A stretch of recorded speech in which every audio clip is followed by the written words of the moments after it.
It's me again. I've been thinking about this long and hard, and I made a list recently on who should play who for the Batman villains for the new movie. And here's my list.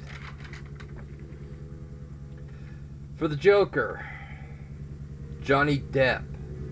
Look at him in Sweeney Todd and compare him to Edward Scissorhands and all that, you got the Joker. The Riddler, Matthew Gray Gubler. He's from Criminal Minds. He plays Dr. Spencer Reed. He will be an excellent choice because if you watch him in Criminal Minds, he is kind of like the Riddler, solving riddles and everything. For Poison Ivy, Rachel McAdams from the two Sherlock Holmes movies with Robert Downey Jr. And then she was the head mean girl in the movie Mean Girls with Lindsay Lohan. For Harley Quinn, I would have to go with Sherry Moon Zombie, Rob Zombie's wife. Watch her in the Devil Rejects movies and the Halloween movies. You got Harley Quinn right there. For Victor Zsasz, Jude Law. I mean, the guy can play a psycho character.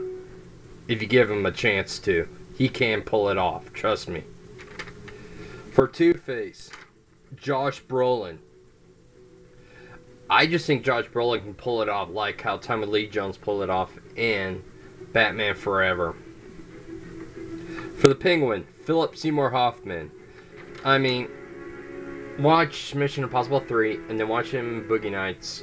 Combine those two characters and you got the Penguin. You really do. For Mr. Freeze, Patrick Stewart. I just think Patrick Stewart would have been the perfect choice for Batman and Robin in the first place instead of Arnold Schwarzenegger, because with that movie having Patrick Stewart as Mr. Freeze and then have Arnold Schwarzenegger as Bane, that would have been perfect right there for that movie. For Talia al Ghul, I would say Mila Kunis, because if you watch her in previous movies like Ted and then and that 70s show and the Black Swan and all that, I think she can really pull it off really good. For Hugo Strange, Robin Williams. Robin Williams can play a psycho character. Look at him, what he did with 1 Hour Photo, playing mind games with the family and everything. For Bane, I will have to go with the WWE superstar Batista, because Batista has to build the look and everything for Bane. Yeah, you have to cover up his tattoos and everything, but he's got the build for it. You need somebody huge and CGI him, when he wants to get bigger with the Venom. Now for Catwoman. Catwoman would be a hard pick to do. I mean, you will have to pick someone who's slender enough, who has that physique. I have two picks, and people have been saying, whatever. One pick will be Mila Jovovich from the Resident Evil movies and Fifth Element and everything, because she can do the flips and the martial arts and all that. I mean, you show her how to do her stunts, she'll do it.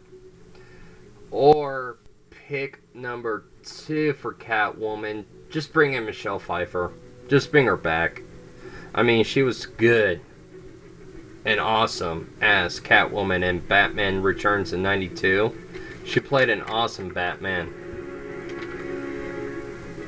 Now, to bring in the Batman, that would be a hard pick, because you're going to need somebody young, flamboyant, and also who can play that dark, edgier side of the Caped Crusader, who wants to go after these villains and set an example. So that would be a hard thing to do right there.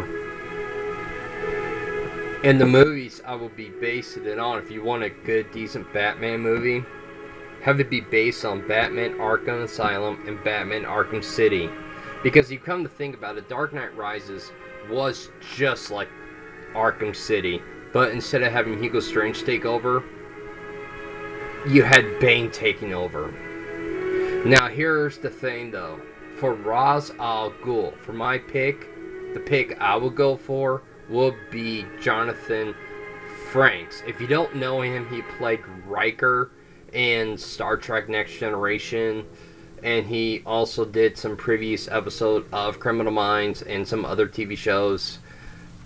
He has that physique towards him where he can play off Ra's al Ghul. Now for Alfred, Michael Caine did an awesome job in the previous 3 Batman villains. But for a British actor today to play Alfred, I will have to go with the previous Doctor Who. I don't know who's playing him or what, but Doctor Who as Alfred would be an awesome choice. Now for the Robins, Jason David Frank from the Power Rangers and everything could be the older Robin, you know, as Nightwing. He played Tommy in the Power Rangers, the green, the red, and yellow and everything. He would be perfect as an older as an older Dick Grayson. You know, because he knows the martial arts, he knows his moves and everything, so he'll be perfect for it, and he's built for it. But for the Tim Drake Robin, I would say go with Macaulay Culkin's younger brother who did Scream 4, you know, with his best friend going around the camcorder, like me. And, you know, getting people's opinions about Sydney and the murders and everything. You know, him as Tim Drake's Robin will be awesome. Now for Killer Croc, I would have to go with Vin Diesel. Vin Diesel would be awesome for Killer Croc. You know, just flat out, he's a badass. For Clayface, you need somebody in a green suit and you can CGI him and just use his voice. I would go with the actor who played Worf in Star Trek Next Generation. You know, he's got that deep, dark voice like Worf had. Put that into Clayface and you got it. Those are my picks for the new Batman villains. And if you want to have you base on Arkham City and Arkham Asylum, that would be awesome too. But let me know what you think of my picks. Leave a comment, you know, hit like, whatever. And flat out tell me what you think. But for my pick for the Joker, I will go with Johnny Depp. Flat out. He can play insane people. Give him a shot. Come on, Warner Brothers, give him a shot. He will be the perfect replacement for Heath Ledger, but do not have it be based on, you know, the Dark Knight's Joker. Go back to the basics. Don't have it follow the New 52. Go back to basics. And I will do a video on the New 52s because I am really getting upset with DC Comics. Oh, and breaking news, the new Captain America look from Marvel Comics looks exactly like Chris Evans from the Captain America movie when it first started. You know, when he was wearing the suit during World War II. They're going back to that look. So it's kind of like, okay, we're going to copy Chris Evans' Captain America for the new comic books. Okay, that's my thought there. But I'll get to that in another video. So, but like I said, these Batman villains and heroes, let me know what you think. For me, if you really want to bring back a decent Batman, bring back Keaton or bring back Clooney as Batman if you want to have it based on the Arkham Asylum and the Arkham City games. Leave me your thoughts.